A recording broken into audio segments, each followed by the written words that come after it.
예배를 하나님께 올려드리도록 하겠습니다. 고개 들어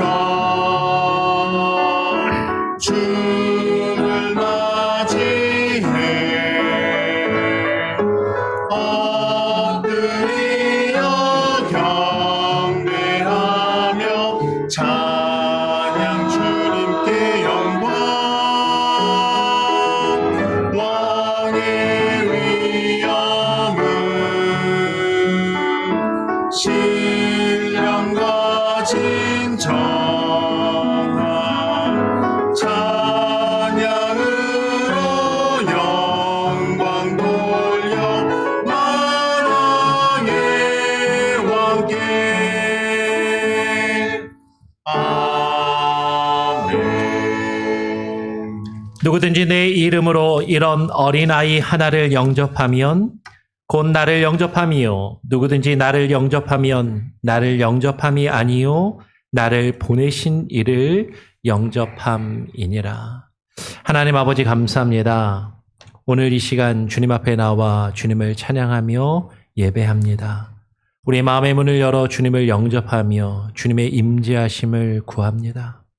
하나님, 우리가 주님 앞에 나와 주님을 예배하며 주님을 영접하는 것이 단지 형식적이고 습관에 따라 예배의 의식을 행하는 것이 아니라 주님의 뜻을 깨달아 주님이 우리에게 허락하신 믿음의 지체들을 우리가 또 용납하며 영접하고 그들에게 우리가 할 책임을 다하며 함께 섬기는 것임을 또한 깨달아 알게 하여 주시고 정말로 우리가 서로를 용납하며 서로를 영접하며 서로에게 우리의 섬김을 다함으로 주님을 영접하는 마음으로 우리가 하나님 앞에 나와 예배하는 귀한 믿음의 공동체, 사랑의 공동체로 함께 예배하게 하여 주시옵소서.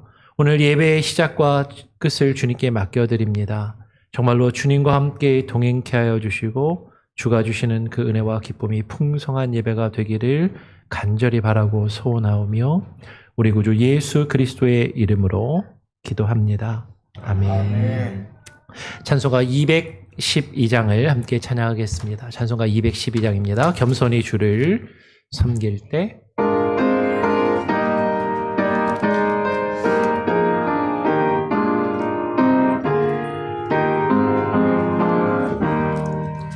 겸손히 주를 섬길 때 괴로운 이 우리 많으나 구주여 내게 힘 주사 잘 감당하게 하소서. 인자한 말을 가지고 사람을 감화시키며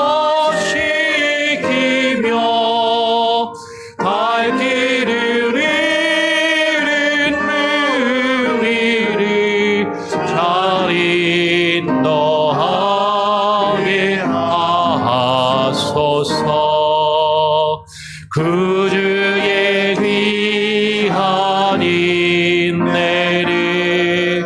깨달아 알게 하시고 굳건한 믿음 주셔서 늘 승리하게 하소서. 장래의 영광 비추사 소망이 되게 하시며 구주와 함께 살면서 참 평강하게 하소서.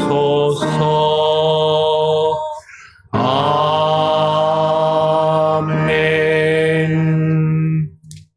성시교독 68번입니다. 이사야 40장 첫 번째를 함께 교독하도록 하겠습니다. 외치는 자의 소리여 이르되 너희는 광야에서 여호와의 길을 예비하라. 사막에서 우리 하나님의 대로를 평탄하게 하라. 골짜기마다 도두어지며 산마다 언덕마다 낮아지며 고르지 아니한 곳이 평탄하게 되며 험한 곳이 평지가 될 것이요 여호와의 영광이 나타나고 모든 육체가 그것을 함께 보리라. 이는 여호와의 일이 말씀하셨느니라. 말하는 자의 소리여 이르되 외치라. 대답하되 내가 무엇이라 외치리까 하니 이르되 모든 육체는 불이요 그의 모든 아름다움은 들의 꽃과 같으니 풀은 마르고 꽃이 시들면 여호와의 기운이 그 위에 불미라. 이 백성은 실로 풀이로다. 풀은 마르고 꽃은 시드나 우리 하나님의 말씀은 영원히 서리라 하라. 아멘. 사도신경으로 우리의 신앙을 하나님 앞에 또 고백하며 사람들 앞에 선포하며 나가도록 하겠습니다. 전능하사 천지를 만드신 하나님 아버지를 내가 믿사오며 그 외아들 우리 주 예수 그리스도를 믿사오니 이는 성령으로 잉태하사 동정녀 마리아에게 나시고 본디오 빌라도에게 고난을 받으사 십자가에 못 박혀 죽으시고 장사한 지 사흘 만에 죽은 자 가운데서 다시 살아나시며 하늘에 오르사 전능하신 하나님 우편에 앉아 계시다가 저리로서 산자와 죽은 자를 심판하러 오시리라. 성령을 믿사오며 거룩한 공예와 성도가 서로 교통하는 것과 죄를 사하여 주시는 것과 몸이 다시 사는 것과 영원히 사는 것을 믿사옵나이다. 아멘. 우리 자리에 앉으셔서 찬송가 285장을 한 장 더 찬양하고요. 오늘 예배를 위해서 백청 집사님 대표로 기도해 주시겠습니다.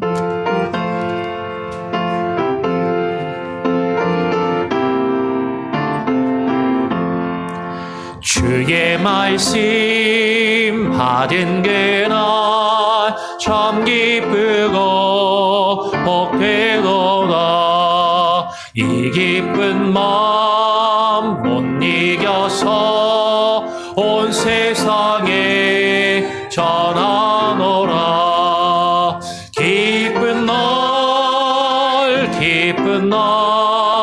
주 나의 죄 다 씻은 날 늘 깨어서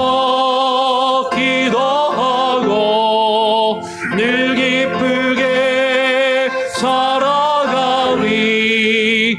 기쁜 날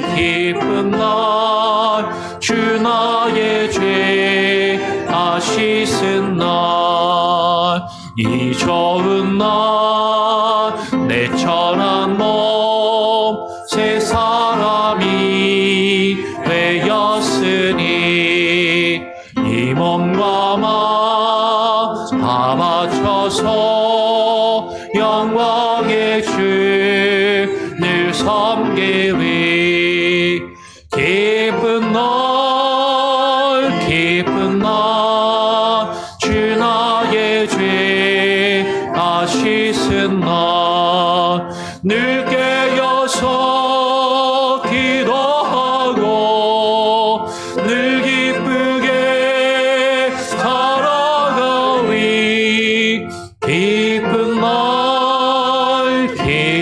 날 주 나의 죄 다 씻은 날 새 사람 된 그날부터 평안한 마음 늘 있어서 이 복된 말 전하는 일 나의 본분 삼았도다. 기쁜 날 주 나의 죄 다 씻은 날 늘 깨어서 기도하고 늘 기쁘게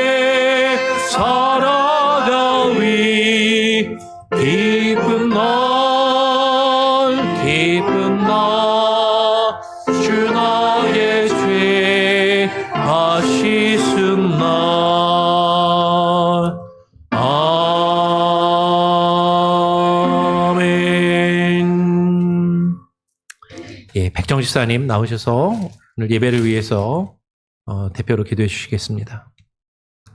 기도하겠습니다.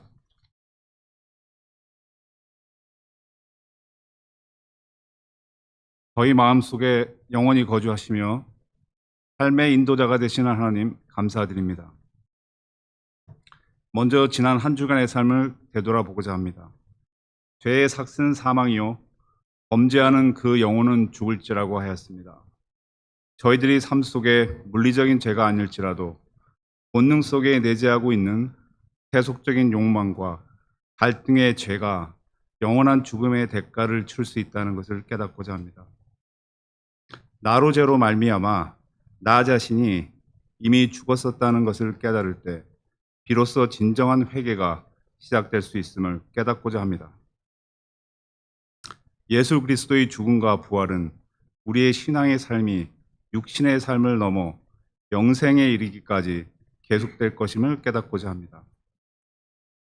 오늘날 많은 사람들이 자신의 가치관과 맞지 않다는 이유로 교회를 거부하거나 물질 만능주의, 유물론적 사고관 속에 타협하는 신앙을 찾고자 하는 것을 보며 신앙의 본질에 관한 질문을 던져봅니다.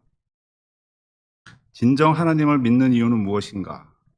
자신만의 이기적 관점에서 자신에게만 맞는 이유를 찾고 있는 것은 아닌지 반성해 봅니다. 우리의 신앙을 타인의 신앙과 비교하며 우월적인 신앙의 가치만을 쫓고 있는 것은 아닌지 반성해 봅니다. 시간은 흐르고 시대는 변화했으나 하나님의 말씀 속에 영원히 변하지 않는 진리와 가치를 알아볼 수 있는 믿음의 영혼들이 될 수 있기를 기원합니다. 우리가 매주 일요일마다 교회에 나와 단지 교회 안에서만 신앙의 삶을 표출하고 있는 것은 아닌지 생각해 봅니다. 우리 주변과 지역사회를 돌아보고 기독교인으로서의 삶을 실천할 수 있는 것이 무엇인가를 끊임없이 고민하고 구하고자 합니다. 제자들에게 성령을 받고 복음을 땅끝까지 전하라 하셨던 것처럼 우리 각자의 신앙 속에 작은 역할 하나하나 최선을 다하고 앞으로 나아갈 때 진정한 신앙인으로서 거듭날 수 있음을 믿습니다. 오늘 주일 예배를 맞이하여 설교 말씀과 성경 구절 하나하나를 머리로 지식으로 이해하려 하지 말고 마음으로 받아들일 수 있는 평안한 시간이 되기를 바라며 이 모든 간구와 말씀 예수님으로 기도합니다.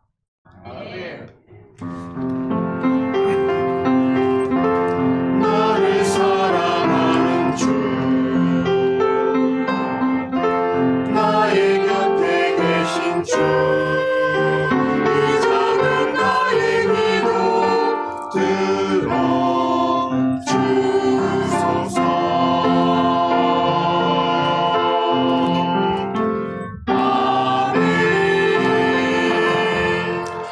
오늘 우리에게 주시는 하나님의 말씀은 마가복음 9장 30절부터 32절까지 세 절의 말씀을 같이 읽도록 하겠습니다. 제가 먼저 마가복음 9장 30절을 읽고요.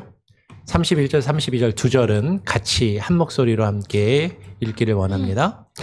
그곳을 떠나 갈릴리 가운데로 지날새 예수께서 아무에게도 알리고자 아니하시니 이는 제자들을 가르치시며 또 인자가 사람들의 손에 넘겨져 죽임을 당하고 죽은 지 3일 만에 살아나리라는 것을 말씀하셨기 때문이더라. 그러나 제자들은 이 말씀을 깨닫지 못하고 묻기도 두려워하더라. 예, 우리 찬양대 찬양으로 하나님께 영광 올려드립니다.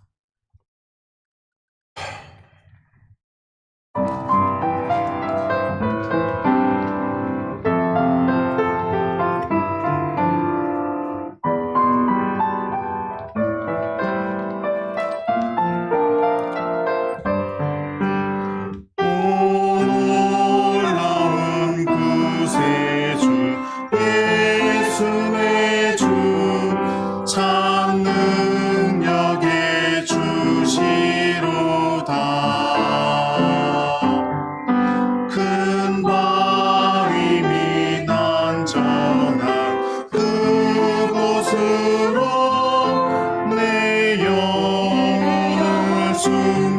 숨기시네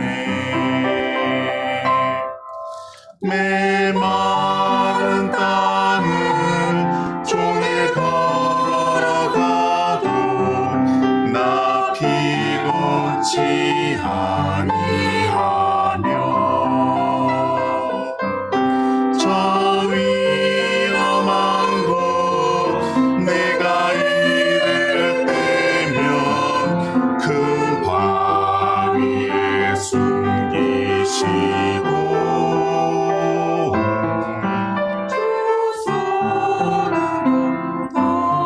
덮으시네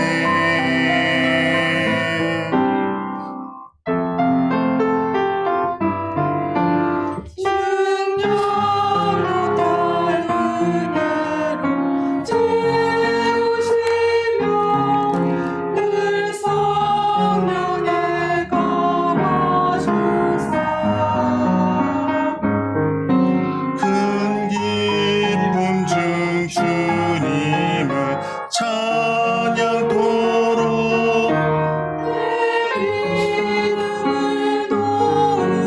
오 놀라운 구주 참 능력의 주 오 놀라운 구주 예수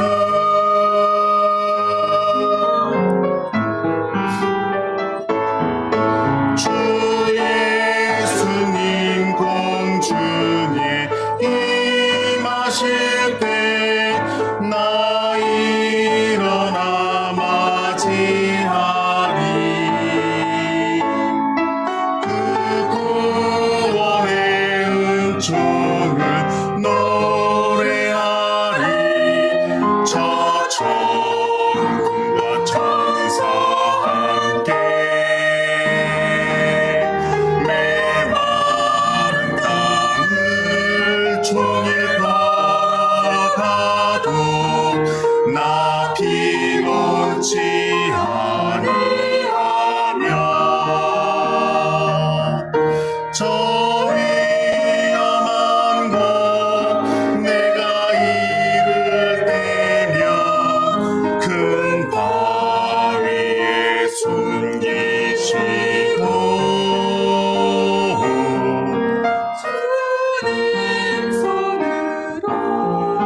주님 손으로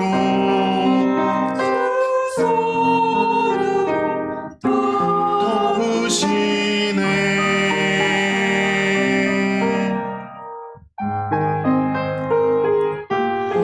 나의 주 아멘. 예, 하나님께 영광의 박수를 올려드리기 원합니다. 예, 우리 옆 사람하고 한 번 더 인사해 보면 좋을 것 같아요. 좀 늦게 오신 분들, 아까 인사 못하신 분들한테 또 잘 오셨습니다. 축복합니다. 이렇게 환영하고요. 네, 좀 더 일찍 봅시다. 이렇게 한마디도 더 해주시고, 여러분 어떻게 한 주간 잘 지내셨나요? 예, 저는 시차가 적응이 좀 덜 돼가지고 주중에 좀 계속 좀 피곤했습니다. 점심 때 되면은 막 꾸벅꾸벅 졸고요. 초저녁 되면 막 쓰러지고, 예, 이렇게 이제 조금 적응이 돼가는 것 같은데 아직 조금 적응이 덜 돼서 약간 피곤할 수도 있는데 여러분 양해해 주시기를 부탁을 드려요. 이번에 한국에 갔을 때는 여름이라서 너무 더워가지고 막 그렇게 잘 많이 못 돌아다니고 집에 또 있고 그랬는데 지난번에 어머님 돌아가실 때 한국에 가서 그때 겨울이었잖아요. 그 아버님을 모시고 되게 오랜만에 대중 목욕탕에 갔습니다. 잘 씻지 못하시고 그러셔갖고 모시고 와갖고 때도 이렇게 한번 밀어드리고 그랬는데 이제 어릴 때 생각이 나더라고요. 어릴 때 제 아버님이 새벽에 자고 있으면 새벽에 잠을 깨우십니다. 그리고는 대중 목욕탕을 끌고 가시는 거죠. 그래갖고 이제 거기서 이제 때를 밀어주시던 그런 기억이 나는데 새벽에 가면 사람이 많지 없잖아요, 목욕탕에. 근데 목욕탕이 넓고 거기가 이제 습기가 차 있고 그러니까 소리가 울려요.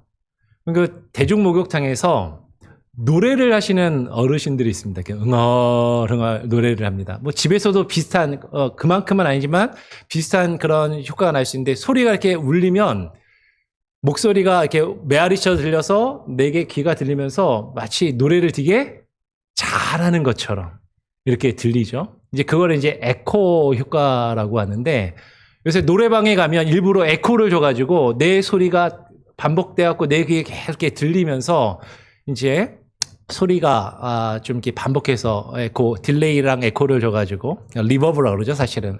딜레이랑 리버브를 줘가지고 내가 노래를 되게 잘하는 것처럼 들리게 그렇게 만드는 거죠.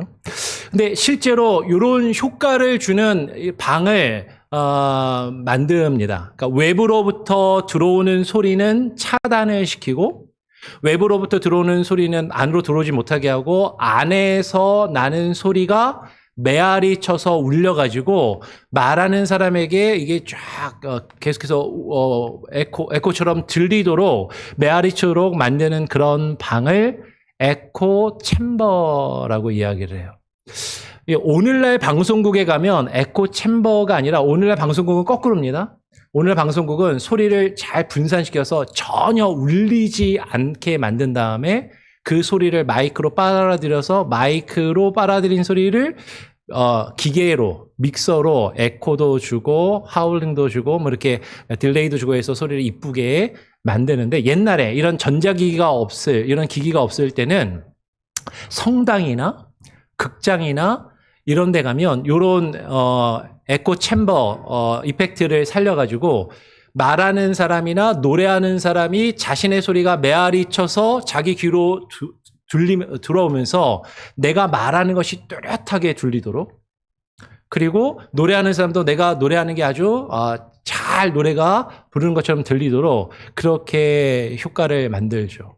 그거를 에코 챔버 이펙트라고 이야기를 하거든요.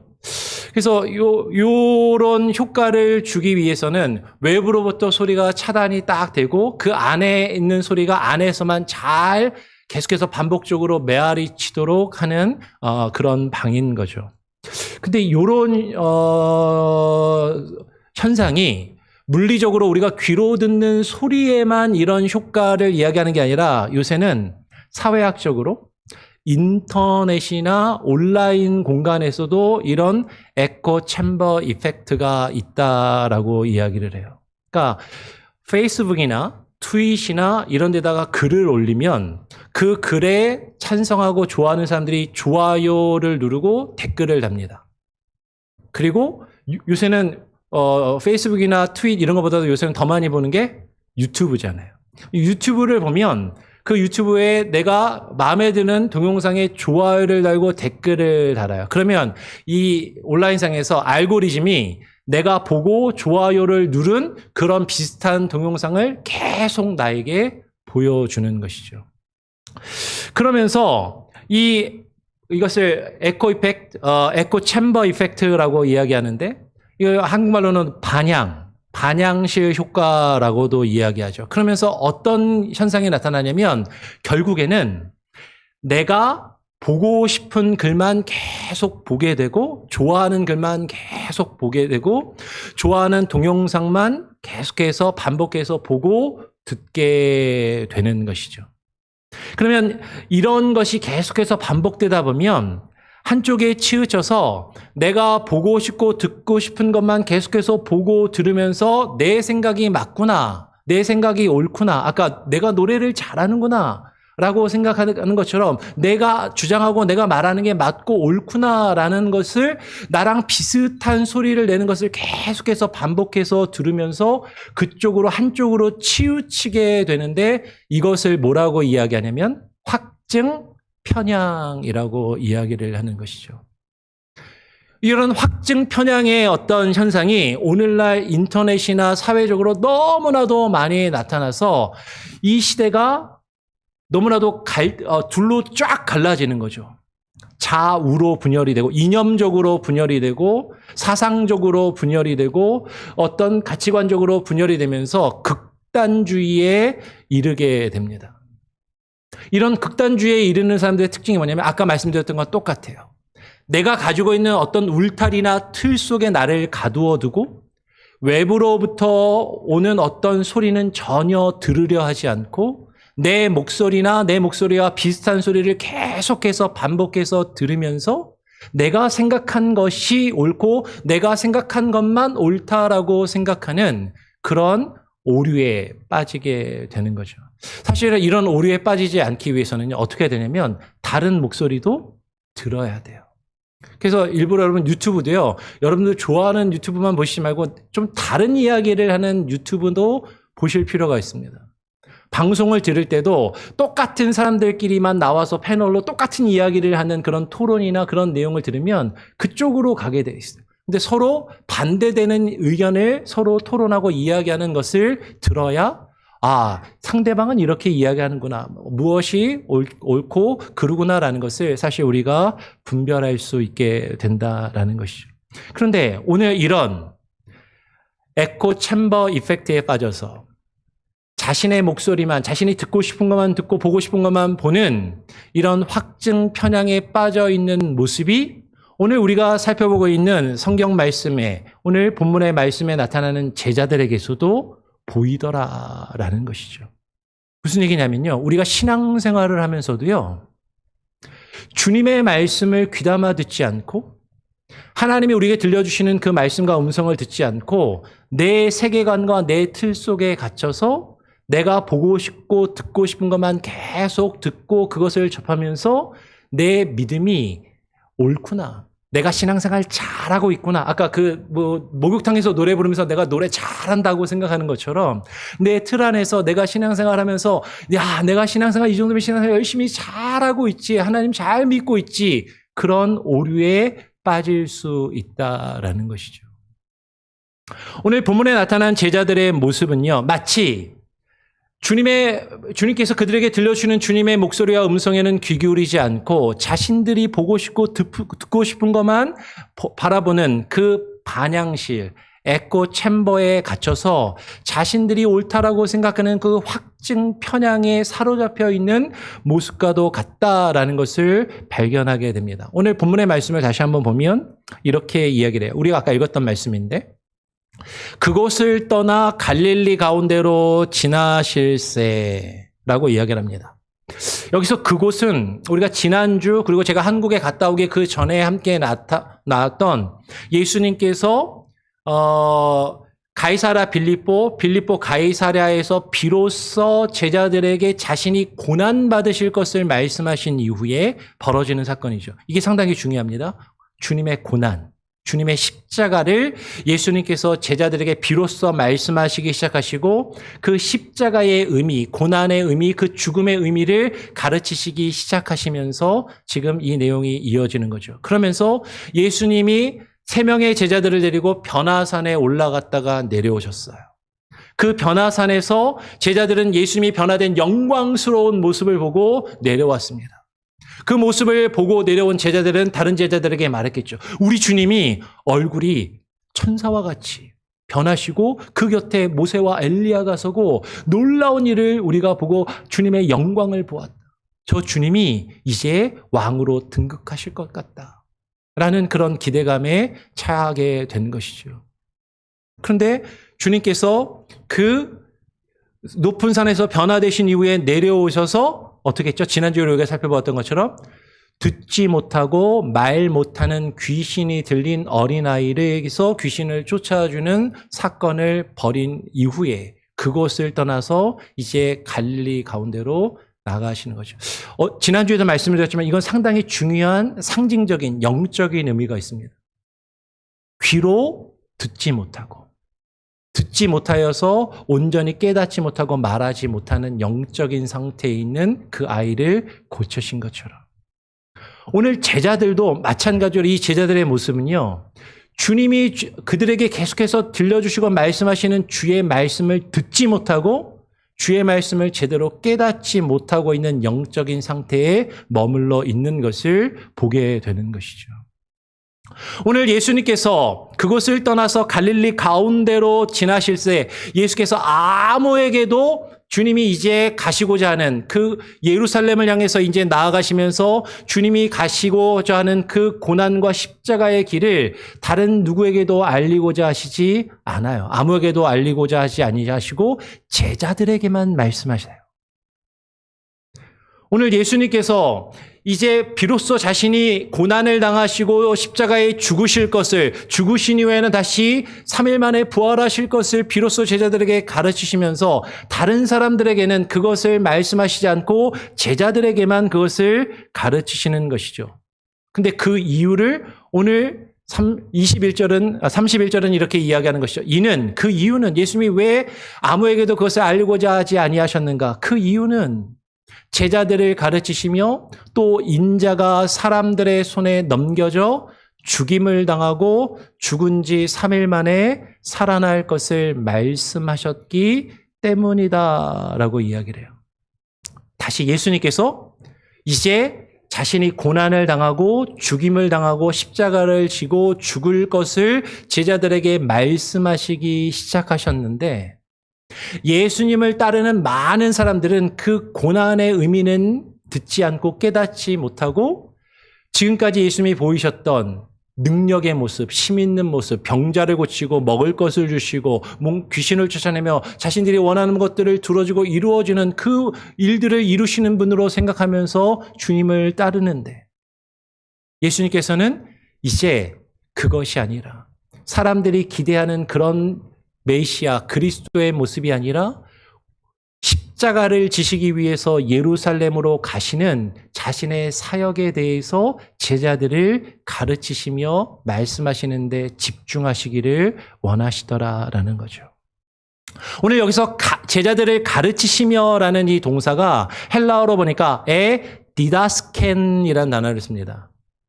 디다스케라는 말이 교훈이라는 뜻이거든요. 디다스케. 근데 이 디다스켄이라는 동사가요. 이 헬라어로 보니까 시제가 미완료 시제, imperfect 시제를 썼어요. imperfect. 헬라어로 imperfect 시제는 어떤 의미가 있냐면요. 이 행위를 한 번 하고 끝낸 것이 아니라 그러면 완료 시제를 쓰는데 perfect 시제가 아니라 완료된 것이 아니라 미완료로 예수님이 하신 이 행동이 계속해서 반복된다라는 것을 강조할 때 이 imperfect 시제를 쓰거든요.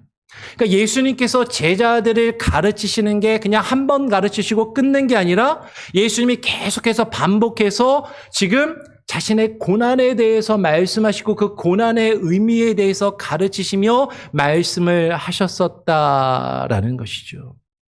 예수님이 계속해서 제자들이 자신이 죽으실 것과 그 부활의 의미, 그 십자가의 의미를 가르치시며 말씀하시는 것이에요. 그것을 계속 제자들에게 말씀하시는데 오늘 32절은 뭐라고 이야기해요? 그러나 제자들은 이 말씀을 깨닫지 못하고 묻기도 두려워하더라라고 이야기를 하는 것이에요. 오늘 지금 제자들은요, 예수님께서 계속 그들에게 말씀하시고 가르치시는데 그 말씀을 깨닫지를 못합니다. 그 말씀을 받아들이지를 않고 있어요. 예수님이 계속 말씀을 하시는데 자기들이 그걸 깨닫지 못하면 그러면 어떻게 해야 돼요? 우리 아이들이 학교 가고 수업을 듣는데 수업을 이해를 못해요. 그러면 우리 부모님들 선생님한테 질문해라. 질문해야 되잖아요. 모르는 걸 모른다라고 물어봐야 그게 뭔지 물어봐야 알 수 있잖아요. 그런데 이해가 안 가면 이 제자들이 예수님이 계속 말씀하시는데 그걸 자신들이 깨닫지 못하면 그걸 물어봐야 될 텐데 오늘 제자들은 이 말씀을 깨닫지도 못하고 어떻게 한다고요? 묻기도 두려워하더라라고 이야기를 하는 것이죠. 이해가 안 가면 계속해서 예수님이 이해가 안 가는데도 예수님이 계속 말씀하시면 그거 의미를 물어봐야 되는데 왜 제자들은 묻지 않았을까? 왜 안 물어볼까요?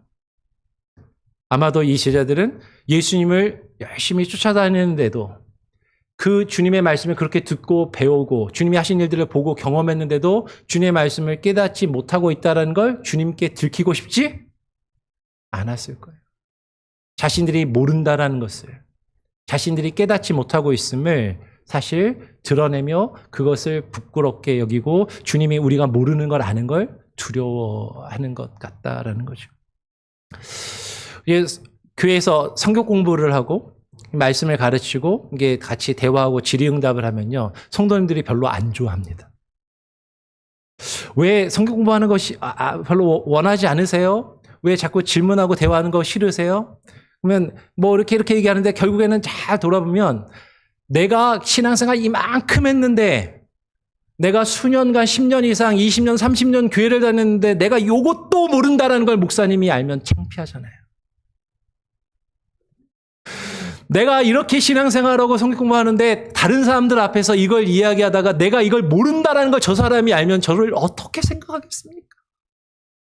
그게 두려운 거죠. 그래서 성경 공부하고 같이 배우고 토론하는 거, 질의응답하는 거를 싫어하시더라고요.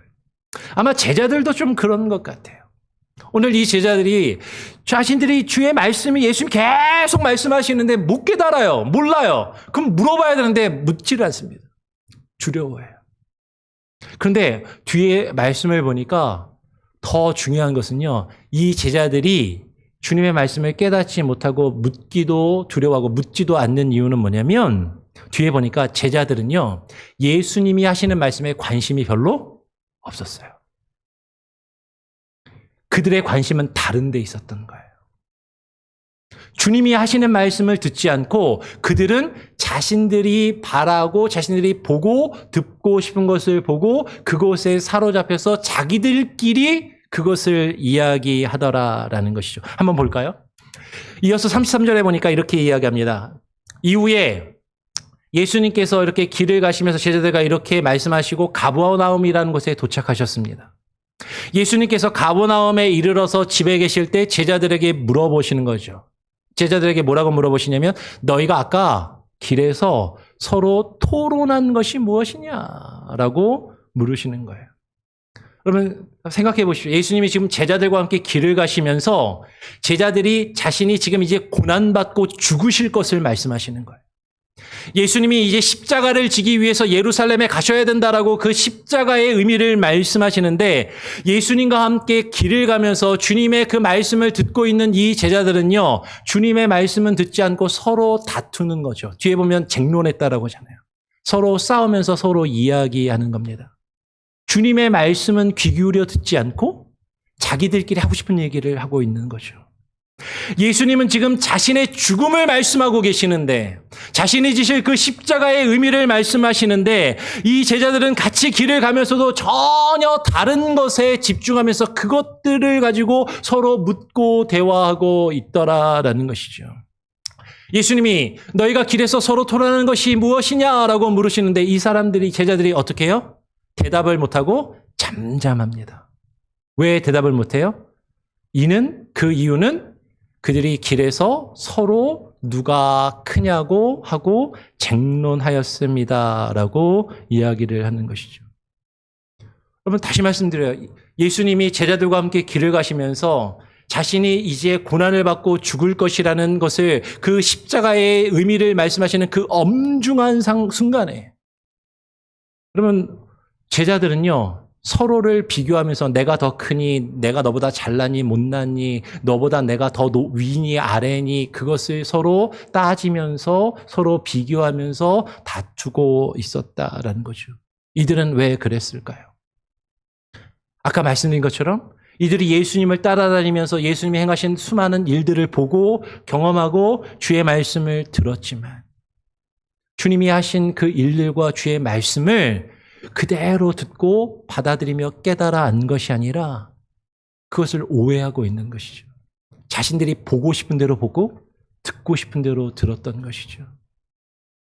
주님이 변화산에서 영광스럽게 변화된 그 모습을 바라보면서도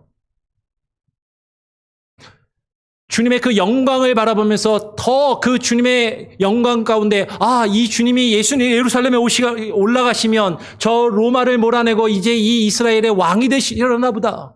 주님이 그 영광스러운 자리에 오르실 때 우리도 그 영광스러운 자리에 오르려면 서열 정리를 빨리 해야 되겠다. 누가 더 크고 누가 더 낮은지. 그래서 주님이 왕이 되실 때 다른 사람들이 서로 다른 소리 못하도록 내가 너보다 위지. 내가 너보다 먼저 제자가 되었지. 내가 너보다 더 주님을 더 열심히 섬겼지. 주님을 위해서 내가 더 많은 것을 드리며 헌신했지. 막 이런 것을 놓고 서로 다투면서 싸우더라라는 것이죠. 오늘 그렇게 주의 말씀을 바로 깨닫지 못하고 서로 다투는 제자들을 바라보시면서 예수님께서 그 제자들을 예수께서 앉으시고 제자들을 불러 앉히시는 거죠. 그리고 그 제자들에게 말씀하십니다. 누구든지 첫째가 되고자 하면, 너희들 첫째가 되고자 하냐? 너희가 더 큰 자가 되고자 하냐? 예수님께서 지금 자신이 죽으실 것, 십자가를 지시고 고난을 받으실 것을 계속해서 제자들에게 말씀하시며 가르치시는데, 그 주님 앞에서 제자들은요, 내가 더 높다고, 내가 더 크다고, 내가 더 먼저라고 첫째가 되고자 하더라라는 것이죠. 그러면 이 제자들은요, 주님이 지금 그들에게 말씀하시는 주님의 고난, 그 십자가의 의미에는 관심이 없어요. 첫째가 되는 것에 관심이 있고, 높은 자가 되는 것에 관심이 있고, 큰 자가 되는 것에 관심이 있는 것이죠. 그들이 가지고 있는 세상의 기준, 세상의 가치관, 그 틀 속에 갇혀서 세상 사람들이 말하는 성공과 출세를 이야기합니다. 어떻게 하면 세상의 기준에서는 성공하고 출세할 수 있을까?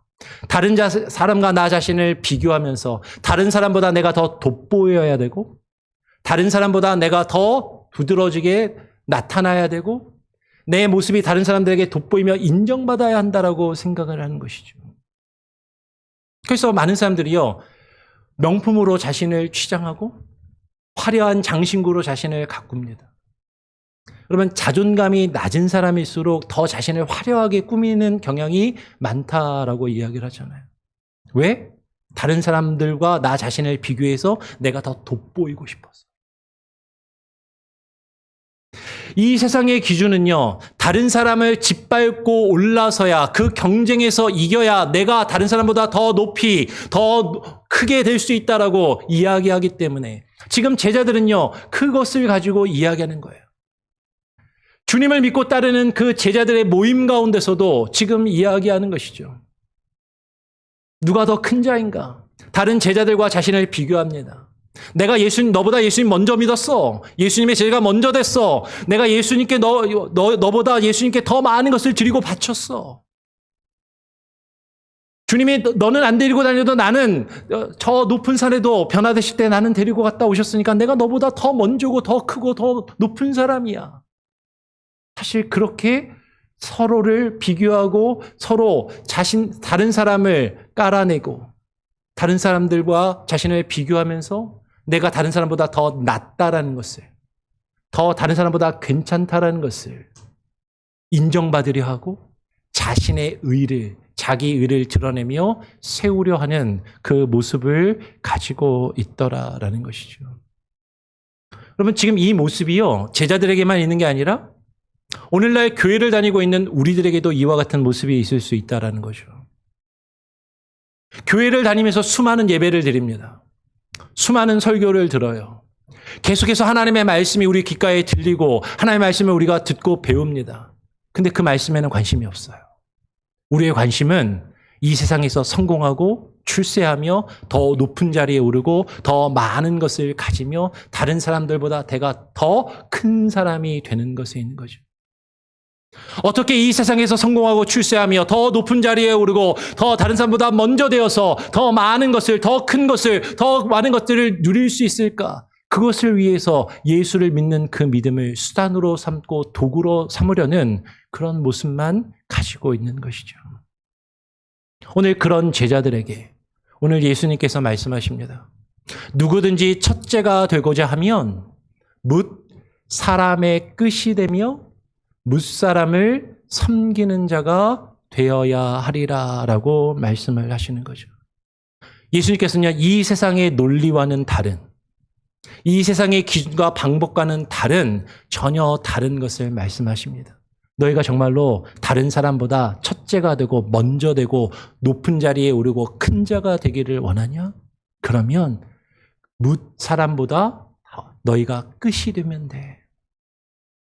마태복음 21장 11절 12절은 우리가 잘 아는 말씀이 있죠. 누구든지 자신을 높이고자 하면 낮아질 것이요 자신을 낮추면 높아지리라 라고 주님께서 말씀하신 것과 같은 맥락에 있다라는 것이죠.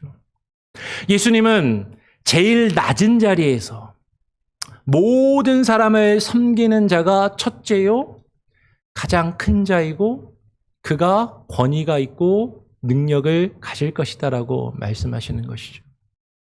그런데 오늘날 교회에서는요, 같이 주님을 믿고 주님을 따르는 믿음의 공동체라고 하는 교회, 그 제자들의 모임 가운데서도요, 우리끼리 다투는 거예요. 내가 더 교회 오래 다녔네. 내가 이 교회를 더 오랫동안 다니면서 이 교회에 내가 뭔가 내세울 수 있는 지분과 권리가 나에게 있다라고. 내가 장로니까, 내가 권사니까, 내가 안수집사니까, 내가 다른 신보다 더 높은 권위가 있고 내가 더 나 자신을 주장할 수 있다라고. 어쩌면 우리는 그렇게 생각하는지 모른다라는 것이죠.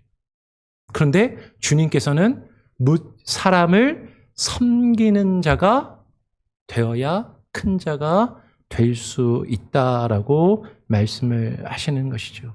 이 부분을 뒤에 가서 조금 더 이야기를 하겠습니다. 그런데 예수님께서 그 첫째가 되고자 하는 제자들에게 어떻게 하면 첫째가 될 수 있는지를 구체적으로 한 예를 들어서 설명하시면서 말씀하시는 것이 그 뒤에 이어지는 거죠.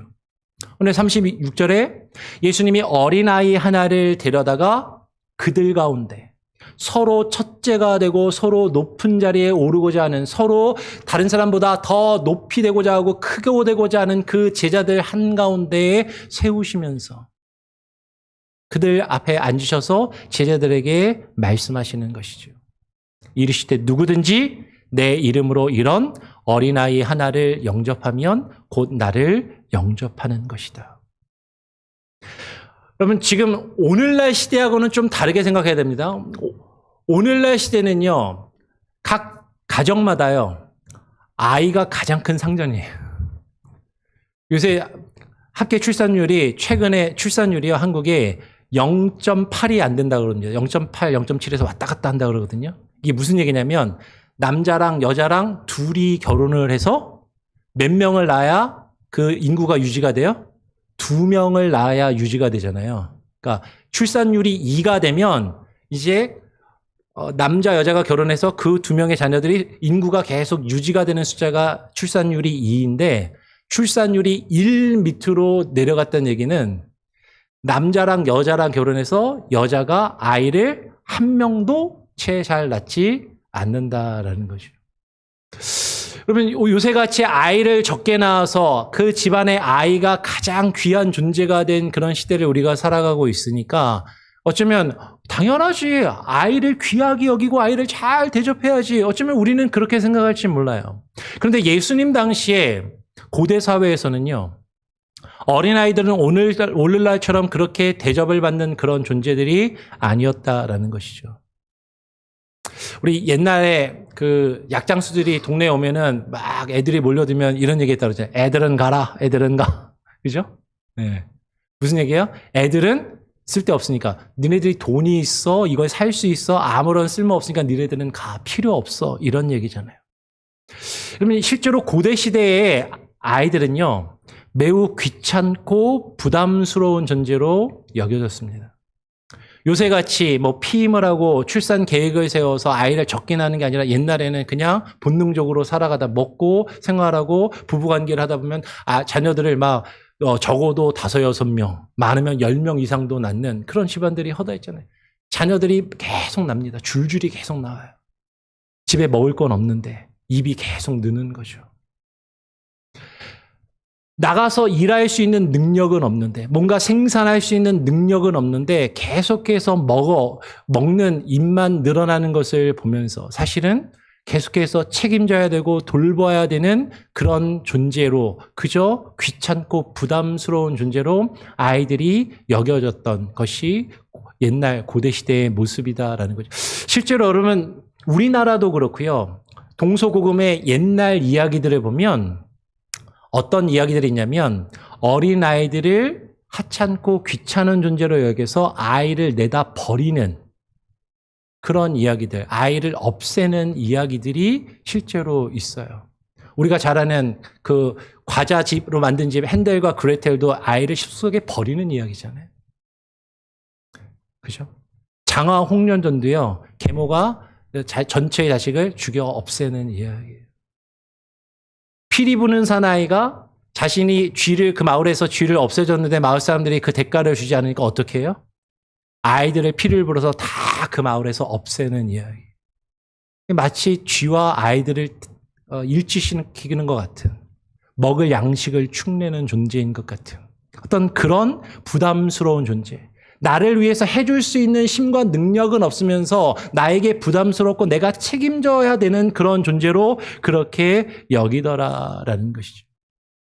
오늘 예수님께서 누구든지 내 이름으로 이런 어린아이를 하나를 영접하면이라고 말씀하셨는데, 그러면 이것은요, 예수님 당시에 가장 제일 하찮은 어린아이라도 존귀하고 소중하게 여기고 받아들이는 것이 주님을 영접하는 것이다라고 말씀하고 있다라는 것이에요. 그러면 어린아이를 영접한다라는 건 그냥 어서 와, 여기 와서 앉아, 이 정도를 이야기하는 것이 아니에요. 금방 말씀드린 맥락에서 어린아이를 영접한다라는 것은 이 아이가 나를 위해서 해줄 수 있는 게 없어. 이 아이는 내가 책임지고 돌보아야 되는 아이인 것이죠. 내게 있으면 귀찮고 나를 힘들게 하고 부담스러운 존재이지만 내가 먹이고 입히고 책임져야 하는 존재. 그를 받아들이고 그의 필요를 채워주고 책임져 주는 것이 바로 어린아이 하나를 영접한다라는 의미다라는 거예요. 그러니까 오늘날 사회에서 이 어린아이를 영접한다는 게 아까 말씀드린 것처럼 아이 하나를 낳으면 그냥 그 아이 하나에게 온 집안이 올인을 해가지고 아이가 마치 하나님처럼 여김을 받는 자녀들이 우상이 된 거죠. 오늘날 시대에.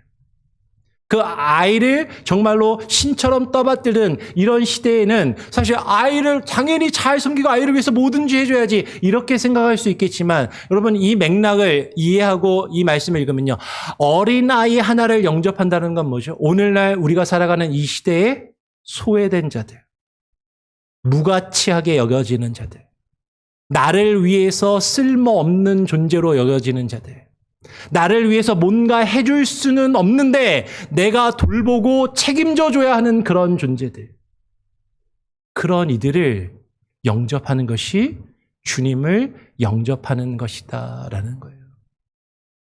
여러분, 누가 큰 자입니까? 오늘날 왜 젊은 사람들이 결혼해도 자녀를 낳지 않으려고 해요? 사실 그 이유는요, 우리 박지용 목사님도 지난번에 오셔서 노숙자에게 물었더니 그런 얘기를 했다면서요. 왜 노숙 생활을 합니까? 근데 노숙자가 뭐라고 얘기했다고요?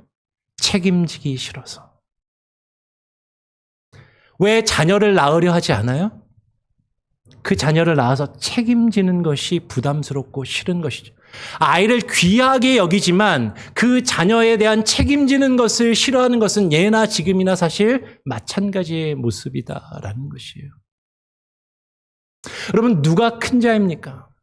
한국 사회처럼, 한국 문화처럼 유교적이고 가부장적인 사회에서 한 집안의 남편으로서, 아버지로서 에헴하고 나를 위해서 가서 물 떠와, 밥 차려, 빨래해, 나를 위해서 뭐든지 해 라고 이야기하면서 가장으로서 해야 할 책임을 돌보지 않고, 가족을 돌보지 않고, 가족을 책임지지 않으면 여러분, 그게 큰 자입니까? 근데 저희 아버지 세대는 좀 그러셨던 것 같아요. 아버지로서, 남편으로서 해야 될 일은 다 하지 사실 못하면서도 대우받기를 원하고 인정받기를 원했던 거죠. 권위주의를 내세우고 자신의 권위를 내세우는. 근데 누가 정말로 큰 자이고 누가 어른인가? 나에게 주어진 가족, 내 아내와 자녀들을 책임지며 돌보는 자가 큰 자라는 것이죠. 여러분, 누가 교회 안에서 큰 자입니까? 교회 오래 다니면, 신앙생활 오래 해서 장로 직분을 얻으면, 교회에다가 헌금 많이 하면 뭐 그럴 수도 있겠죠. 근데 정말로 중요한 것은 자신의 위치를 다른 사람들에게 내세우며 다른 사람과 자신을 비교해서 다른 사람들보다 나 자신이 더 나은 존재라고 자신의 권위를 주장하는 것이 아니라 하나님께서 우리에게 허락하신 공동체 안에서 내가 책임져야 할 사람들, 그들이 실제로 나에게 도움은 되지 않고 나를 귀찮게 하고 부담스러운 존재라고 여겨질지라도 그를 돌보며 책임지는 사람, 그런 사람이 큰 자이고 그런 사람이 어른이다라는 것이죠. 오늘 예수님께서 말씀하십니다. 누구든지 나를 영접하면, 나를 영접함이 아니요 나를 보내신 이를 영접함이라. 주를 영접하는 것이 주를 보내신 하나님 아버지를 영접하는 것이다 라고 말씀해요. 그러면 우리가 하나님을 어떻게 영접할 수 있습니까? 우리가 어떻게 하나님을 우리 삶 가운데 모시고 주인으로 모시며 살아갈 수 있느냐라는 거예요. 일주일에 한 번 정해진 시간에 나와서 예배의 의식에 참여하고 어떤 직분을 맡아서 봉사의 일을 하고 헌금을 하면 그것으로 우리가 주님을 영접하며 주님을 우리가 받들고 살아가는 것인가? 오늘 말씀대로 하면 나를 영접하는 자가 하늘에 계신 하나님 아버지를 영접하는 것인데 누가 주님을 영접하는 것이죠? 어린 아이와 같이 지극히 작은 자 하나를 영접하는 자가 주님을 영접하는 것이에요. 여러분, 이것이 주님이 가신 십자가의 길의 의미라는 것이죠. 오늘 예수님이 그것을 제자들에게 계속해서 말씀하시는데 제자들은 그것엔 관심이 없다라는 거예요. 예수님께서 십자가의 길을 가시기 시작하시면서 예루살렘을 향하여 나아가시면서 예수님께서 그 십자가의 길을 지신 것은 아무것도 아닌 우리, 주를 위하여 아무것도 할 수 없는 무가치한 우리를 위해서 우리의 죄와 허물을 담당하시기 위하여 십자가를 지시기 위해 그 길을 가셨다라는 것이죠. 그럼 주님이 보실 때는요, 우리는 어린아이와 같이 무가치한 존재들이에요. 주를 위해서 아무것도 할 수 없는 존재들이에요. 주님이 책임져야 되고 주님이 보살펴줘야 하는 존재들인데 주님이 우리를 책임지시기 위해서, 우리의 죄와 허물을 책임지시기 위해서 그 십자가를 지며 그 죽음을 감당하기 위하여 그 고난의 길을 가셨다라는 것이죠. 오늘 주님께서 그 고난의 길을 가시면서 제자들에게 그 고난의 의미를 말씀하십니다. 그것을 가르치시는 거예요. 그런데 제자들은 어때요? 자신들이 가지고 있는 이 세상의 틀 속에 갇혀서 주님의 음성은 듣지 않고 세상의 음성과 내가 바라는 것과 같은 나와 똑같은 비슷한 사람들의 소리를 계속해서 들으면서 그것이 옳다라고 생각하는 것이죠. 그것을 추구하며 살아가는 것이죠. 그러면서도 나는 신앙생활 잘하고 있다고, 나는 하나님 잘 믿고 있다고, 그 에코 챔버에서 노래 부르면서 나는 노래 잘한다, 내 노래소리가 되게 좋네 라고 스스로 만족해하는 그런 모습에 머물러 있는 것과 같다라는 것이죠.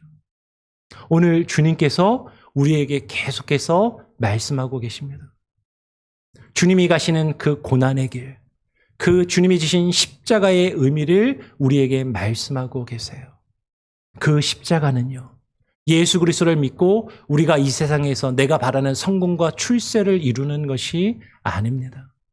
이 세상에서 다른 사람들보다 더 높은 자리에 오르고 더 크게 되며 더 많은 것을 얻고 누리는 것이 아니라 주님이 우리를 위하여 십자가를 지신 것처럼 내가 볼 때는 나를 위하여 무가치하고 나를 위해서 아무것도 해줄 수도 없는 것 같은 사람들을, 그 지극히 작은 어린아이와 같은 한 사람 한 사람을 우리가 주님의 이름으로 섬기고 돌보는 것, 그것이 주님이 우리에게 바라시는 주님의 그 십자가의 길의 의미라는 것이죠.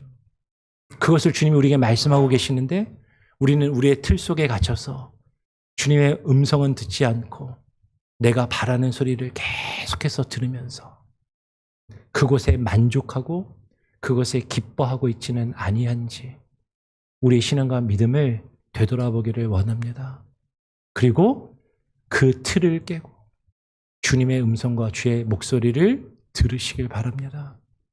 주님께서 저와 여러분을 어린아이와 같이 아무것도 아니지만 너무나도 귀하게 여기시고 우리를 불러주셨기에 우리도 주님께서 우리에게 맡기신 우리 공동체 안에 보면 있잖아요. 저 사람 뭐 나를 위해서 해주는 거 아무것도 없고 나 귀찮게 하고 힘들게 하고 저 사람 없으면 차라리 우리 교회가 더 조용하고 더 잘 될 것 같은데 그런 사람을 섬기라라는 거예요.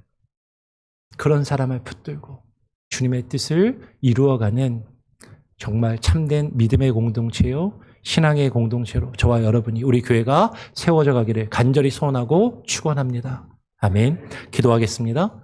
하나님 아버지 감사합니다.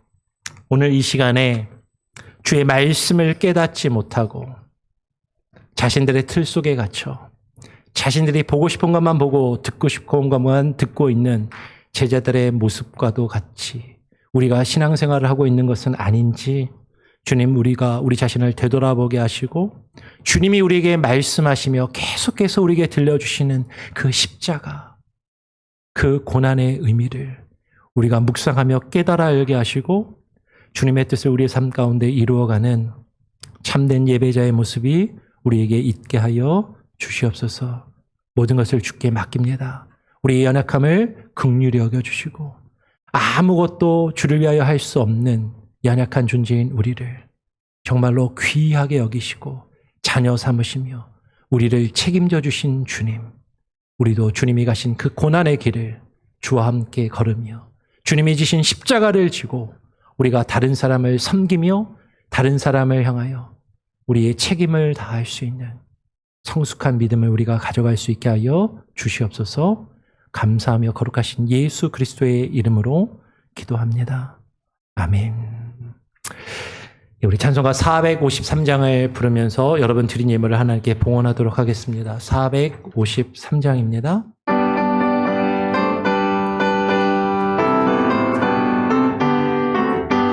예수 더 알기 원하네. 그거 더 넓은 은혜와 대속해 주신 사랑을 완전히 알기 원하네.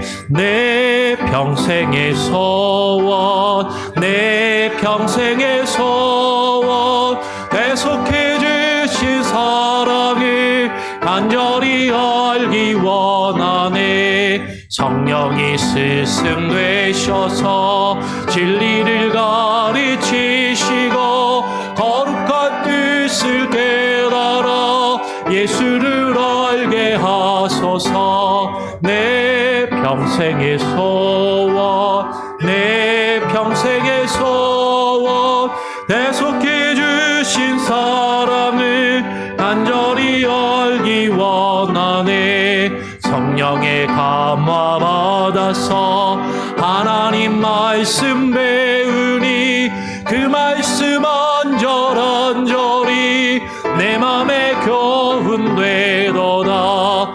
내 평생의 소원, 내 평생의 소원, 대속해 주신 사랑을 간절히 알기 원하네. 예수가 계신 보좌는 영광에 들려 있도다. 평화의 왕이 오시니 그 나라 왕성하도다.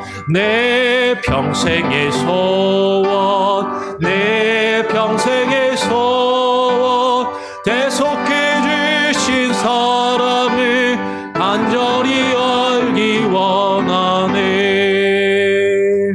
아멘. 드린 예배를 위해서 잠시 기도합니다. 하나님 감사합니다. 오늘 주님 앞에 나와 예배하며 우리 성도들이 주의 말씀을 듣고 깨달아 알기를 원하며 또 주님의 뜻을 우리가 이루어가길 소원하는 마음으로 우리 교회가 그 뜻을 이루어가기 위하여 또 정성껏 예물을 드립니다. 우리 성도들이 드린 이 예물이 하나님의 뜻을 깨달아 이루어가는 주의 몸된 교회의 사역에 아름답게 사용되게 하시고 아름다운 열매를 맺어갈 수 있게 하여 주시옵소서. 그럴 때 주님, 우리 성도들의 각각의 가정의 필요도 주님께서 아시고 하나님, 저들이 간구하며 소원하며 주님 앞에 기도하는 기도의 제목들도 아시오니 주님 들으시고 응답하여 주시고 정말로 아무것도 아닌 무가치한 우리들을 정말로 하나님의 자녀 삼아 주시고 우리를 돌보시며 우리를 책임지시는 그 크신 은혜와 사랑을 우리가 날마다 깨달아 아는 그것을 경험해가는 그 은혜 아래 살아가게 하여 주시옵소서. 감사와 찬양과 영광을 주께 올려드리며 예수 그리스도의 이름으로 기도합니다. 아멘. 교회 소식을 전해드립니다. 우리 마태복음 25장 운동 계속해서 기억해 주시고요.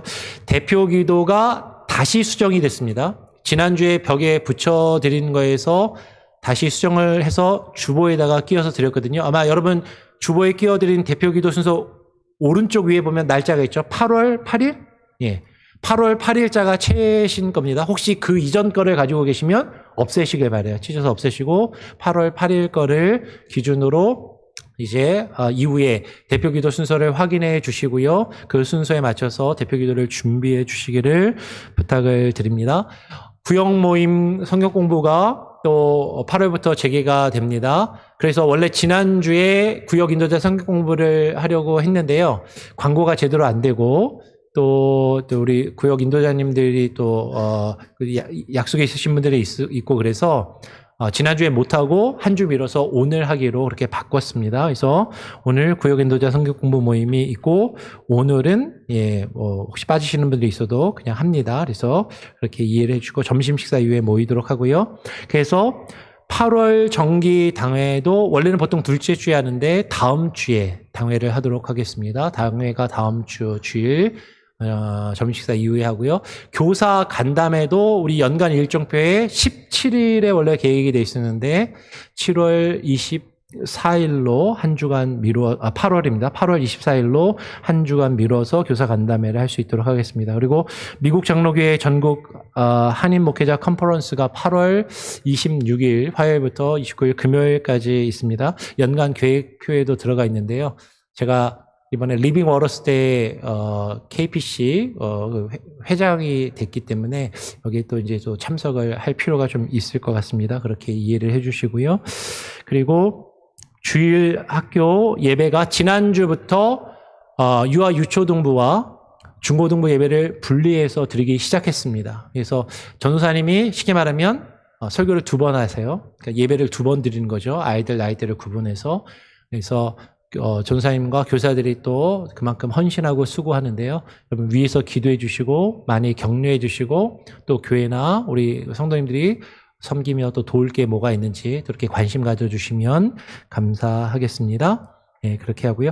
그리고 새가족 등록이 있습니다. 우리 몇 주간 우리 교회에 계속 출석하셨었는데 우리 정상기, 강인의 부부 그리고 자녀들은 하율, 나율 이렇게 있거든요. 한번 자리에서 잠깐 한 번만 일어나 주시면 우리 환영하고 축복하는 박수를 드리도록 하겠습니다.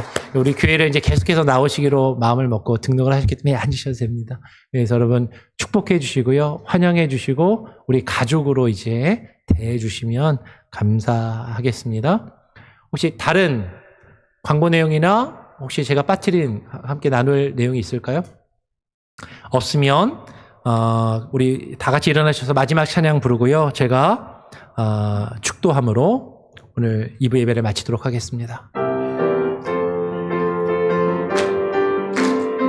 복음 들고 산을 넘는 복음 들고 산을 넘는 자들의 발길 아름답고도 아름답고도 아름답도다 아름답도다 평화 전하며 복된 소식을 외치네 주다스 주다스 이시네 주다스 주다스 리시네 주다스 리시네 주다스 리시네 주다스